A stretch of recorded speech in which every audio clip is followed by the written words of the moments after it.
ذکری فرقہ مسلمانوں کا ایک ایسا عجیب و غریب فرقہ ہے کہ جسے بلوچستان کا آبائی فرقہ بھی کہا جاتا ہے۔ اس فرقے میں جوان لڑکیوں کو تعلیم، سیاحت اور اپنی زندگی کا فیصلہ کرنے کی مکمل چھوٹ دی جاتی ہے۔ ان پر نہ ہی پسند کی شادی کی پابندی ہوتی ہے اور نہ ہی ان کو ایک مخصوص حد تک تعلیم دی جاتی ہے۔ اس فرقے کی شروعات کیسے ہوئی، یہ بھی ایک انتہائی دلچسپ کہانی ہے، مگر اس سے پہلے آپ نے کمنٹ سیکشن میں یہ ضرور بتانا ہے کہ کیا آپ کی بھی کبھی کسی ذکری فرقے سے تعلق رکھنے والے لوگوں سے ملاقات ہوئی؟ اگر ہوئی تو یہ لوگ رہن سہن اور میل ملاپ میں کیسے ہوتے ہیں، ہمیں کمنٹ سیکشن میں اس حوالے سے ضرور بتائیے گا۔ دوستو، اس فرقے کی شروعات کے بارے میں کہا جاتا ہے کہ اس مکتب کی بنیاد 17ویں صدی کے آس پاس ماکران یعنی بلوچستان میں پڑی تھی۔ کچھ روایات کا کہنا ہے کہ اس فرقے کی شروعات صوفی ازم کے زیر اثر ہوئی، یعنی ابتدا میں اسے ایک خاص صوفیانہ رجحان سمجھا جاتا رہا، لیکن رفتہ رفتہ اس کا نظریہ بدلتا چلا گیا اور اس نے اپنی مخصوص شناخت بنا لی۔ تاریخی ماخذ بتاتے ہیں کہ اس فرقے کا مرکزی عقیدہ یہ ہے کہ امام مہدی جو آخرت کے رہنما تصور کیے جاتے ہیں وہ دنیا میں پہلے ہی ظہور کر چکے ہیں۔ ذکری فرقے کے لوگ قرآن کو مقدس کتاب تسلیم کرتے ہیں اور اس میں کسی تبدیلی کا تصور نہیں کرتے، مگر وہ اس بات پر متفق ہیں کہ دیگر مسلمانوں کے معمولی معارف و طریقہ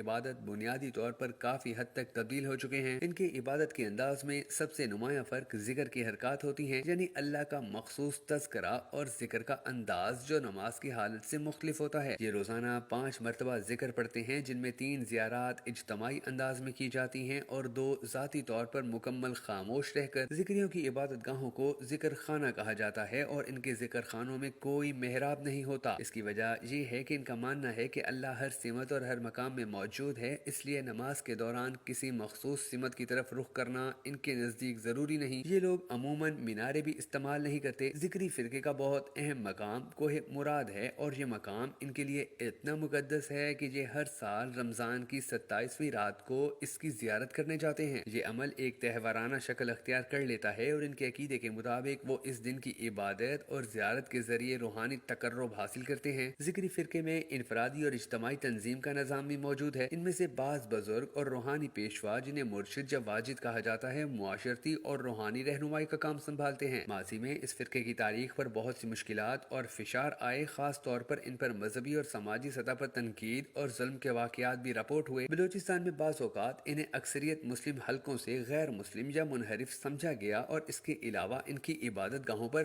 حملے اور پابندیاں بھی عائد کی گئیں۔ گزری صدیوں میں بلوچستان کے حکمرانوں اور ریاستی نظام نے ذکریوں پر عسکری اور سماجی دباؤ ڈالے۔ ایک مثال کے طور پر خانِ قلات نے مکران پر حملہ کیا اور تربت کو تباہ کر دیا۔ اس واقعہ میں بہت سے ذکری جو علمی و مذہبی مراکز تھے مکمل طور پر ختم کر دیے گئے۔ اسی موقع پر ان کا لٹریچر اور نسخے بھی جلا دیے گئے۔ برطانوی دور حکومت میں اس فرقے کا سماجی اور سیاسی کردار بھی طے پایا۔ ذکری محروم طبقات کا حصہ تھے اور سیاسی جدوجہد اور بلوچ شناخت کی تحریکوں میں بعض اوقات بھی فعال رہے۔ آج کل ذکری فرقے کو کئی چیلنجز درپیش ہیں۔ وہ سماجی اقلیت کی حیثیت رکھتے اور بعض اوقات انہیں شدت پسندوں کی جانب سے نشانہ بھی بنایا جاتا ہے۔ خاص طور پر اس فرقے کے افراد کو حملوں کا سامنا کرنا پڑتا ہے اور انہیں اپنے مذہبی حقوق کی خاطر جدوجہد بھی کرنی پڑتی ہے۔ ایک اور اہم سوال یہ ہے کہ ذکری فرقے کی تعداد کیا ہے۔ اس بابت ٹھوس سرکاری اعداد و شمار تو نہیں ملتے، مگر مختلف ذرائع کے مطابق یہ تعداد تقریباً 5 لاکھ سے 8 لاکھ کے درمیان بتائی جاتی ہے۔ ذکری فرقے کا معاشرتی اور جغرافیائی پھیلاؤ بلوچستان کے ساحلی علاقوں، خاص طور پر مکران، تربت، گوادر اور لاڑکانہ سندھ تک ہے۔ کراچی میں بھی ان کی چھوٹی سی کمیونٹی آباد ہے۔ ان کے اندر بعض مذہبی اختلافات بھی پائے جاتے ہیں۔ خاص طور پر اس بات پر ان کا اختلاف ہوتا ہے کہ مہدی کون ہے، آیا وہ آدمی جو دوسرے مہدوی مکاتب میں بیان کیا جاتا ہے یا کوئی اور ہے۔ بعض گروہ سید محمد جون پوری کو اپنا مہدی مانتے ہیں، جبکہ دیگر گروہ اس بات سے اختلاف رائے رکھتے ہیں۔ ان اختلافات کے باوجود عمومی طور پر ذکری فرقہ یہ موقف اختیار کرتا ہے کہ وہ مسلمان ہیں اور قرآن کو قبول کرتے اور غیر ضروری مباحث اور اختلافات سے گریز کرنا چاہیے۔ ان کا ماننا ہے کہ بنیادی ایمان و عقائد کے اختلاف پر کسی کو دین سے خارج نہیں کیا جانا چاہیے۔ ان کے زندہ چیلنجز میں تعلیمی پس منظر، سماجی یکسانیت اور شناخت کا تحفظ اہم ترین ہیں۔ چونکہ یہ نسبتاً اقلیتی حیثیت رکھتے ہیں، ان کے پاس وسائل کم ہیں اور انہیں اپنے رسم و رواج اور مذہبی مقررات کو برقرار رکھنے میں بھی دقت پیش آتی ہے۔ لہٰذا موجودہ دور میں ان کی حالت وزیرستان کے دیگر فرقوں کی مثل ہے کہ جہاں مذہبی شدت پسندی، سماجی تقسیم اور شناخت کی جدوجہد ایک دوسرے کے ساتھ چلی آ رہی ہیں۔